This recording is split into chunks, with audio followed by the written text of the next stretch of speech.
Hello students, my name is Vikas Shukla और आज मैं आपको बताऊंगा कि किसी भी फंक्शन के लिए, किसी भी दिए हुए वेरिएबल के लिए अगर हम लोग कैसे मल्टीप्लेक्सर बनाते हैं। ठीक, तो सपोज़ ये कोई हमारा एक क्वेश्चन दिया हुआ है, design a mux for function of a given variable F A B C is equal to sigma 1356। ठीक, तो सबसे पहले इसमें क्या करते हैं, हम लोग को ये निकालना है कि हम लोग सबसे पहले कौन सा मल्टीप्लेक्सर बनाएंगे। तो ये कैसे हम लोग बनाएंगे, ये कैसे निकालेंगे, 2:1 बनाना है कि 4:1 बनाना है कि 8:1 बनाना है। तो इसके लिए हम लोग क्या करते हैं, इसमें टोटल नंबर ऑफ़ वेरिएबल्स आप देख रहे होंगे कितने हैं, 3।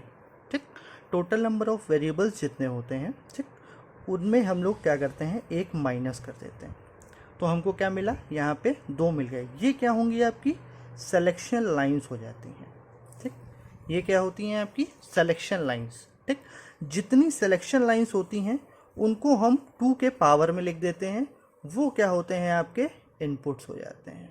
ठीक, तो यहाँ पे हमारे कितने इनपुट्स, मतलब हमारा कौन सा मल्टीप्लेक्सर बनेगा, 4:1 वाला, क्योंकि यहाँ पे हमारे कितने इनपुट्स मिल रहे हैं, 4। ठीक, तो समझ में आ गई होगी बात। टोटल नंबर ऑफ वेरिएबल्स में हम लोग क्या करेंगे, 1 माइनस कर देंगे, मतलब कि जैसे n-1, और हम लोग को जो भी सिलेक्शन लाइन्स मिलेंगी, यहाँ पे 4, अगर 4 होते, मान लीजिए A B C D 4 variable होते, तो यहाँ पे कितना हो जाता, 4 - 1, that is 3 selection lines. 3 selection lines का मतलब हमारे पास कौन सा मल्टीप्लेक्सर बनाएंगे, तो 2 की पावर 3 दैट इज़ 8:1 वाला। ठीक है, तो हम लोग ऐसे यहाँ पे 2 मिला है हम लोग को सिलेक्शन लाइन्स, तो हम लोग को 2 की पावर स्क्वायर मतलब 4:1 वाला हम लोग बनाएंगे। तो देखिए हम लोग बनाते हैं, अब जब हम लोग इसका मल्टीप्लेक्सर बनाते हैं, सिंपल, सभी को पता है कैसे बनाते हैं 4:1 का, 4:1 मार्क्स। ठीक, उसके बाद 4 हैं तो 4 इसमें लाइन्स होंगी आपकी। 4 लाइन्स का मतलब एक I0, I1, I2 और I3। 1 का मतलब एक आपका आउटपुट होगा। सपोज हमने आउटपुट ले लिया Y, ओके, Y आउटपुट ले लिया। ठीक, ये बात सबको समझ में आ गई, इतनी बात सबको समझ में आ गई होगी। अब हमारे पास अगला काम होता है कि टोटल नंबर ऑफ वेरिएबल्स फिर से देखेंगे और उसके हम लोग क्या बनाएंगे, बाइनरी बनाएंगे। ठीक, बाइनरी लिखेंगे। अगर हम लोग टोटल नंबर्स ऑफ इसकी बात करें तो हमारे पास A B C 3 वेरिएबल हैं, तो हमने यहाँ पे 0 0 0 0 0 1, तो 0 से हम लोग 7 तक जाएंगे, जिसका हमने यहाँ पे इसका बाइनरी लिख दिया हुआ। ठीक, आउटपुट क्या मिल रहा है हमको, आउटपुट मिल रहा है F, सॉरी यहाँ पे हमने F मिल रहा है, F मिल जाता है, तो सपोज हमने यहाँ पे F लिख दिया आउटपुट। ठीक, F आउटपुट मिल गया। उसके बाद अब हमने क्या करना है, F आउटपुट के बाद देखिए अब हमको F की वैल्यू फिल करनी है। ठीक, तो हम लोग कैसे करेंगे, अब आप ये देखिए कि यहाँ पे आपको कहाँ कहाँ पे जो क्वेश्चन दिया हुआ है 1356। ठीक, तो जहाँ जहाँ पे ये लिखा हुआ है 1356, वहाँ वहाँ हम लोग क्या लिख देंगे, 1 लिख देंगे। जैसे 1 के सामने हमने 1 लिख दिया, 3 के सामने हम लोग ने 1 लिख दिया, 5 के सामने लिख दिया और 6 के सामने लिख दिया। बाकी जगह पे हम लोग 0 मेंशन कर देंगे। ये बात समझ में आ गई। F जो हमारा आउटपुट है उसमें हम लोग क्या करेंगे, जहाँ जहाँ पे जो आपको क्वेश्चन में दिया हुआ है उसके सबके सामने 1, अदरवाइज बाकी सबके सामने हमने 0 मेंशन कर दिया। ठीक, ये बात आपको समझ में आ गई होगी। ठीक है भाई, अब उसके बाद अगला काम क्या है हमारा, अब देखिए अब हमको मेन चीज़ एक जो याद रखनी है अपने क्वेश्चन में, देखिए क्या याद रखना है कि जब भी हम लोग ये ऐसे क्वेश्चन सॉल्व करेंगे उसमें हम लोग हमेशा स्टार्टिंग के या लास्ट के 2 वेरिएबल ले लेंगे। ठीक, जैसे हमने यहाँ पे क्या किया, A ले लिया और B ले लिया। ठीक, और आउटपुट ले लिया। ठीक है भाई, उसके बाद इसमें जो आपको पता है A B की वैल्यू 0 0 0 1 1 0 1 1 लिया हमने। ठीक, तो जब A B की वैल्यू 0 0 होगी तो हमको I0 मिलेगा, फिर हमको I1 मिलेगा, फिर हमको I2 मिलेगा और फिर हमको I3 मिलेगा। ठीक, I0 हमको कब मिलेगा, जब A B की वैल्यू 0 0 होगी। I1 कब मिलेगा, जब A की वैल्यू 0 B की 1।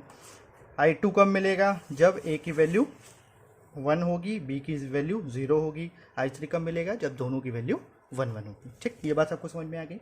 ये हमने क्यों लिए, क्योंकि यहाँ पे हमको 4 इनपुट मिले, तो 4 का मतलब आप जानते हैं कि 0 से 3 तक, तो 0 to 3 तक जाने के लिए हम क्या करेंगे, ए बी हमने 2 वेरिएबल ले लिया, ठीक। अब बचा तीसरे वाले का क्या करेंगे, ऐसे ही हम लोग 8 × 1 में क्या करते हैं, अगर 4 वेरिएबल होते तो हम लोग क्या ले लेते, ए बी सी ले लेते, या ए छोड़ के बी सी डी ले लेते, है ना। कोई भी एक छोड़ दीजिए साइड वाला और वो बाकी के 3 ले लीजिए या बाकी के 2 ले लीजिए, जितने भी बचे हों, जस्ट आप वेरिएबल लेके उसको आप ऐसे करके बना लीजिए उसका वेरिएबल, ठीक। अब क्या करना है, उसका बाइनरी बनाने के बाद अब बनाना है आपको, ये ट्रुथ टेबल हो गया हमारा, ठीक। ये हमारा टीटी हो गया, ट्रुथ टेबल हो गया। अब हमने बनाना है जो इसका चार्ट बनता है, देखिए कैसे बनेगा। चलो I1 I2 एंड I3, ठीक। I0 I1 I2 I3 हो गया। अब हमने यहाँ पे कौन सा वेरिएबल छोड़ा हुआ था, C छोड़ा था, तो C का हमने एक वैल्यू ले लिया C कॉम्प्लीमेंट और एक ले लिया C, ठीक। अब हम आते हैं यहाँ पे आपके जो हमने बाइनरी बनाया हुआ था, जिसका बाइनरी निकाला हुआ था। तो अब जहाँ जहाँ पे C की वैल्यू 0 है, जहाँ जहाँ पे C की वैल्यू 0 है, वहाँ पे हमने क्या करना है, ए बी में देखिए क्या करना है। देखिए C की वैल्यू 0 है, 1, G की वैल्यू 0 कहाँ पे है, 0 पे।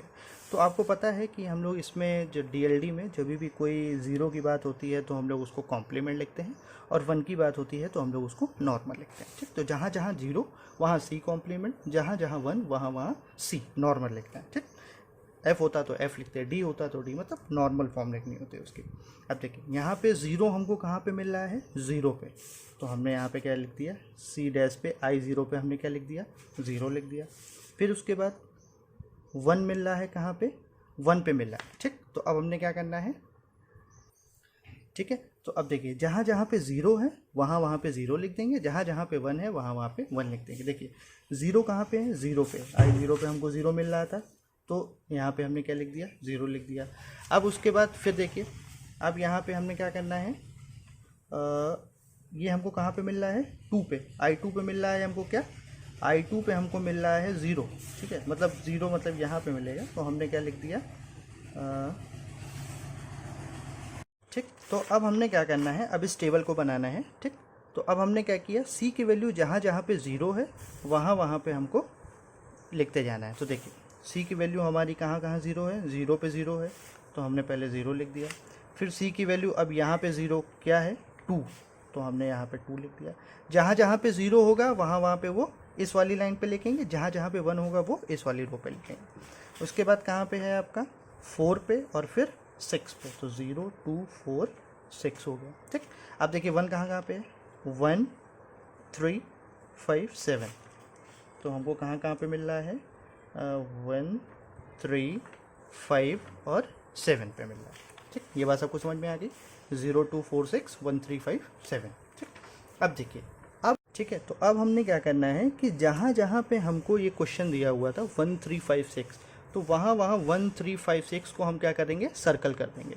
तो हमको 1 में सर्कल कर दिया, 3 में कर दिया, 5 में कर दिया और 6 में कर दिया, ठीक। अब इसका एक रूल ये होता है कि अगर दोनों सर्कल मिल रहे हैं, ऊपर नीचे C और C कॉम्प्लीमेंट में दोनों में सर्कल मिल रहा होता, तो वहाँ पे वैल्यू क्या हो जाती है हमारी, 1 हो जाती है, ठीक। अगर ऊपर वाले में सर्कल मिल रहा है, नीचे पे कुछ नहीं है, तो क्या लिखेंगे हम लोग, यहाँ पे C कॉम्प्लीमेंट हो जाता है। अगर नीचे वाले में सर्कल मिल रहा है, ऊपर वाले में कुछ नहीं मिलेगा, तो हम क्या लिखते हैं, वहाँ पे C लिख देते हैं।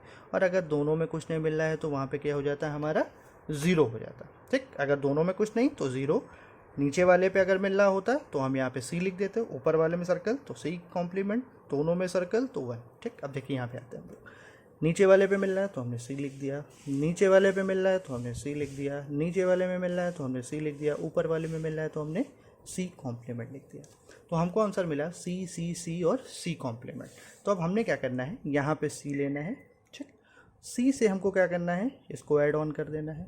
फिर C से हमारा I2 में भी, I1 में भी जाए, I0 में भी जाएगा, और ये I1 होगा, सॉरी यहाँ पे मैंने I2 लिख दिया था, यहाँ पे मैंने I2 लिख दिया था, तो सॉरी यहाँ पे I1 होगा, ठीक।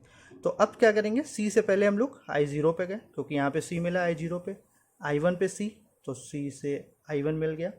फिर C से I2, तो C से हम लोग I2 में भी जाएंगे, ठीक। अब हमने क्या करना है, यहाँ पे C कॉम्प्लीमेंट मिल रहा है, तो यहाँ पे हम C में नॉट गेट लगा देते हैं। तो नॉट गेट का मतलब आप जानते हैं वो क्या होता है, कॉम्प्लीमेंट होगा, तो हमने यहाँ पे C कॉम्प्लीमेंट लगा दिया। तो ये जो होगा ये आपका आंसर हो गया, ठीक है। आई थिंक आपको वीडियो पसंद आया हो तो प्लीज़ इसको लाइक करें, शेयर करें, सब्सक्राइब करें। Bye bye.